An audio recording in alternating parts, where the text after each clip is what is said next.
Well, good morning this fine Friday afternoon. I'm Ron Bergquist. I'm a teaching associate prof here at the school. I thought the first talks I heard on this were quite interesting, and I was especially taken by Brian Sturm talking about how most of the people that seem to get into this program just sort of accidentally show up. And I have to say, that's one of me. That's me. I'm here by accident. I am an accidental person, taken an ambling path to get here. Was kind of a middling student as an undergrad in geography at the University of Texas. Didn't have any ambition to speak of except to finish.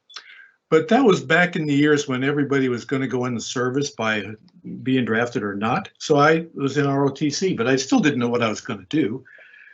I was a geography major, and I saw a posting for a job at the geography department that said, if you had these particular skill sets, then you could get a job working for the state of Georgia in land use planning, and you get $10,000 a year. That was more money than I could even imagine.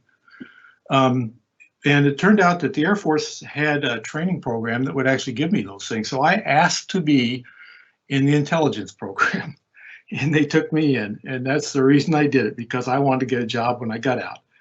So I became an intelligence officer in the Air Force, but then I forgot to get out. They just kept moving me around to different jobs, and they were interesting enough, they were fun enough, and I really just forgot to get out, and I sort of just found myself eventually at the end of a full career in the Air Force in 1995, and I finally did leave. After about 2 years of retirement, my wife said, you're really getting boring, and you might want to do something different. As it turned out, for reasons that still I'm not positive about, I had actually put my name in to run for public office and got elected to the town board of the town we were living in, and was made mayor pro tem, for heaven's sakes. And one of the things that was under my purview was our public library. So I was confused. I was irritated with the quality of information management in town hall. So I went to the public librarian and said, where can I learn something about this? And he said, well, there are 4 or 5 schools here in the state that could do it. And I said, which one's the closest? Thinking it was going to be Fayetteville State, and it wasn't Fayetteville State. As it turns out, Chapel Hill's a few miles closer than Greensboro was.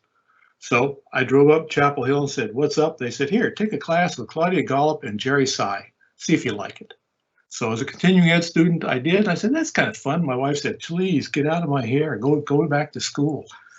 So I went to school in the MSIS program, kind of ambled through that.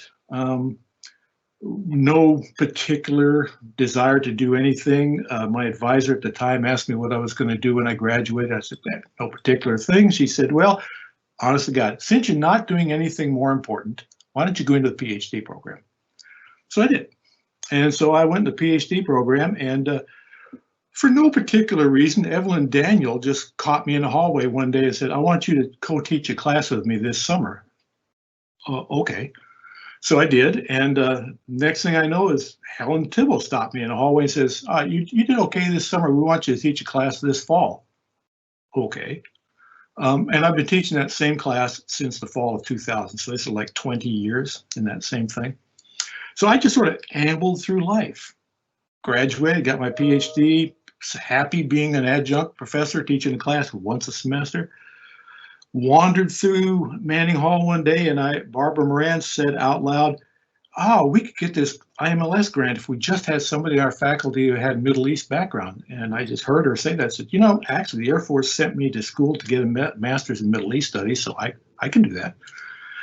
Next thing I know, you're now a full-time clinical assistant professor. So I've been doing that ever since. I am totally here by accident. I'm just ambling through things.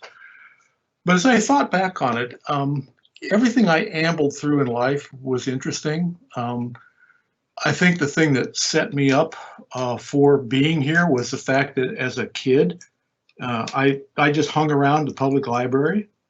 We lived on an Air Force base in South Texas, and one of those things you could do in those years was if you told your parents you're going to the library, you were always allowed to leave the house. If you're going to the library, you're going to somewhere good, and that was fine. You weren't going to get in trouble. So you go to the library, meet all your friends, have a good time. And your parents didn't bother you. It was great. You got to read magazines that you couldn't subscribe to at home. And that was great. And yeah, you wandered through the stacks and found books that were interesting and you read them. Some of the books were just total classics. I didn't know it at the time. I just stumbled across them. But when I was in the service, my last duty assignment, I was at the Defense Language Institute Foreign Language Center in Monterey, California. And I was asked, our boss was asked a question by our commanding general. We have to change how we do business, teaching people how to speak foreign languages. What can we do to harness technology? And my boss didn't want to answer the question, so he told me to answer it.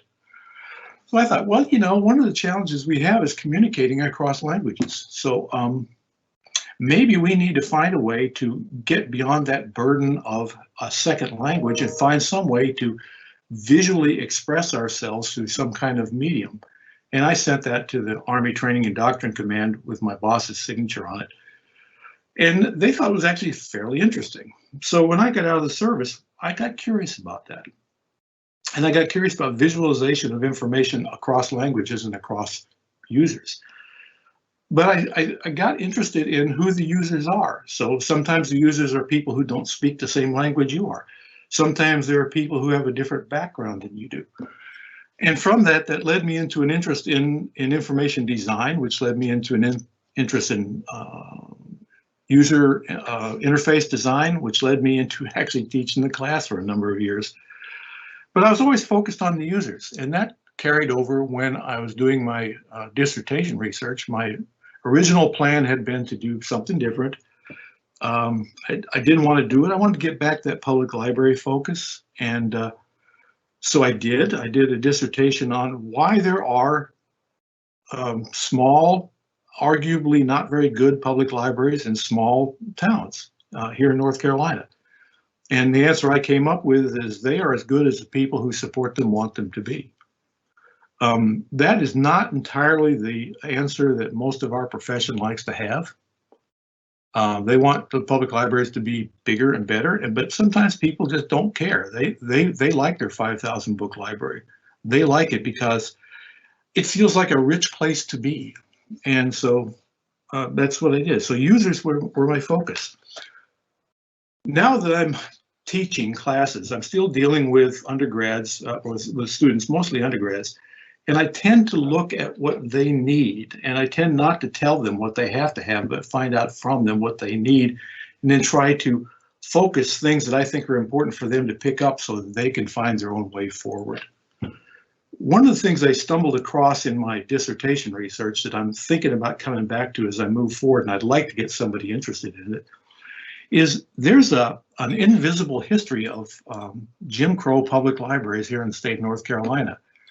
There is a small path of stories of libraries in small towns that nobody knows anymore. And I had a librarian from Edenton, North Carolina, actually send me a note and said, I saw you gave a talk in 2002 about these public libraries, and there's one in Edenton, North Carolina, and nobody here knows anything about it.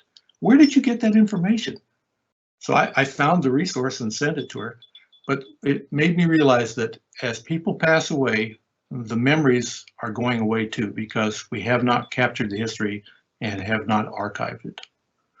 So it's more of that focus on users, who those users are and what they need to know. So as we move forward in our lives, sometimes I tend to think if we look back a hair, we might see things that can maybe illuminate where we go forward as well. Anyway, that's me. I'm your accidental faculty member who just happened to wander in here, and I'm one day older than our current president, and I intend to outlast him. So thank you very much. I'll turn it over to Mohammed.